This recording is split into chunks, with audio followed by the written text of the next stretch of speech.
राधे राधे। जय जय श्री कृष्णा, जय जय श्री सीताराम। मानस पीयूष बालकांड। भगत सुतिय कल करन विभूषण, जगहित हेतु विमल विदुपूषण। भगत सुतिय, सुतिय माने सुहागिन स्त्री, सौभाग्यवती स्त्री। भक्ति क्या है? भगत सुतिय कल कर्ण विभूषण।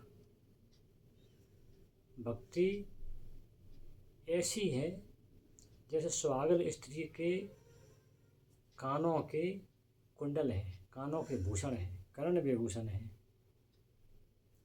सुहागिन स्त्री के कानों में जो कुंडल हैं, लटके रहती हैं, जो पहनी रहती हैं, वो उनका भूषण है, वो उनके सुहाग का प्रतीक है।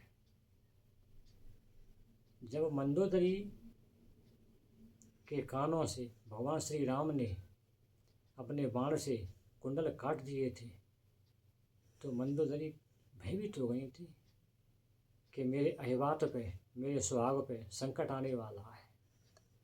इससे सिद्ध होता है कि ये कुंडल, कानों के कुंडल सुहाग का प्रतीक है। अगर कोई स्त्री कानों में कुंडल नहीं पहने हुए है तो ऐसा मान लो को विधवा है। ये बाबा कहते हैं, बाबा की विवेचना है ये।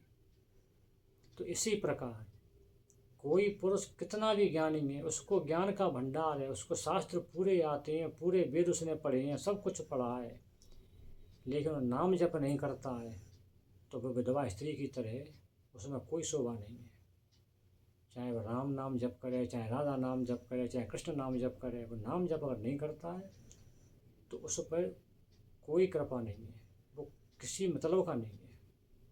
जैसे जग हित हेतु विमल विदुपूषण, सूर्य और चंद्रमा पूरे विश्व का हित करते हैं, पूरे विश्व को निर्मल बनाते हैं। सूर्य अपनी किरणों से जल को सोखता है, फिर बरसाता है। चंद्रमा अपनी किरणों से शीतलता देता है, और शरद पूर्णिमा का चंद्रमा शीतलता के साथ साथ अमृत भी प्रदान करता है, अमृत भी बरसाता है। उसी प्रकार ये राम नाम जप, नाम जप इस पूरी दुनिया को शीतलता देता है, खाने के लिए अन्न देता है, पीने के लिए पानी देता है, अमृत अमृत अमृत दान करता है, शीतलता देता है, सब कुछ देता है। जो कुछ भी मिलता है इस नाम रूपी अमृत में से मिलता है। ये नाम रूपी अमृत नहीं होगा तो कुछ भी नहीं होगा। जब समुद्र मथने का समय आया तो सभी देवता भगवान के पास पहुँचे, भगवान की स्तुति की। भगवान बड़े प्रसन्न हुए, वरदान मांग लो, क्या चाहते हो?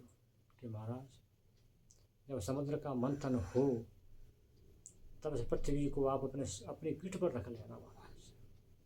ठीक है, रख लूँगा। तो ये पूरी पृथ्वी शेषनाग सहित भगवान की पीठ पर रखी हुई है। काय के प्रभाव से? इस नाम जप के प्रभाव से। देवताओं ने नाम जप करके स्तुति की थी भगवान की, तब भगवान ने वरदान मांगने के लिए कहा था।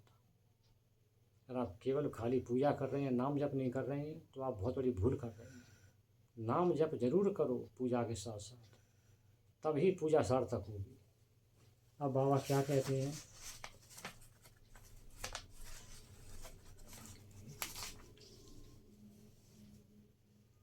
स्वाद तो ससम सुगत सुधा के, कमट से ससम धर वसुधा के। स्वाद तोष सम सुगत सुधा के। इस राम नाम में स्वाद है और संतोष है, काय के समान, अमृत के समान। जिस प्रकार अमृत पीने वाले को बड़ा आनंद आता है, अच्छा स्वाद मिलता है, और फिर उसको कुछ भी खाने पीने की इच्छा ही नहीं रहती, मतलब उसके मन में संतोष आ जाता है। इसी प्रकार ये नाम जप बड़ा मीठा लगता है, बड़ा मधुर लगता है। जब बोलता है कोई व्यक्ति श्रद्धा से, जब राम राम राम राम कृष्ण कृष्ण कृष्ण राधा राधा राधा राधा बोलता है तो उसको बड़ा अच्छा अनुभव होता है। और फिर उसके मन में इतनी श्रद्धा पैदा हो जाती है, सब कुछ भगवान पर छोड़ देता है। महाराज तुमको अच्छा लगे वैसा करना, संतोषी हो जाता है वो। फिर कुछ उसकी मांगने इच्छा ही नहीं रहती। उससे लिंक जुड़ जाती है कि तो भगवान का सेवक हूँ, मैं तो भगवान का दास हूँ, मेरे स्वामी जो चाहेंगे वो सब अच्छे ही करेंगे, और मैं जो चाहता हूँ मुझे वो दे देंगे। मुझे क्या करना है, मुझे कुछ करना ही नहीं है, मैं तो आराम से बैठ के बस नाम जप करूँगा, मुझे कुछ नहीं करना है। ये अमृत के समान गुण है इस नाम जप में। कमठ शेष समधर वसुधा की, जिस प्रकार कच्छप भगवान ने, जो मैंने पहले बताया अभी, कच्छप भगवान ने इस नाम रूप स्तुति को सुनकर अपनी पीठ पर वसुधा धारण कर ली थी, पृथ्वी धारण कर ली थी शेषनाग सहित। ऐसा है ये नाम जप। इसलिए बाबा कहते हैं कि हे नाम महाराज, मैं आपकी वंदना करता हूँ, और सब भक्तों से कहते हैं कि आप नाम जप कीजिए, तभी आपकी पूजा सार्थक है। आप नाम जप नहीं करेंगे तो कितने बड़े विद्वान बने रहिए, आपकी पूजा का फल आपको नहीं मिलेगा। जय जय श्री सीताराम। राधे राधे, जय श्री कृष्ण।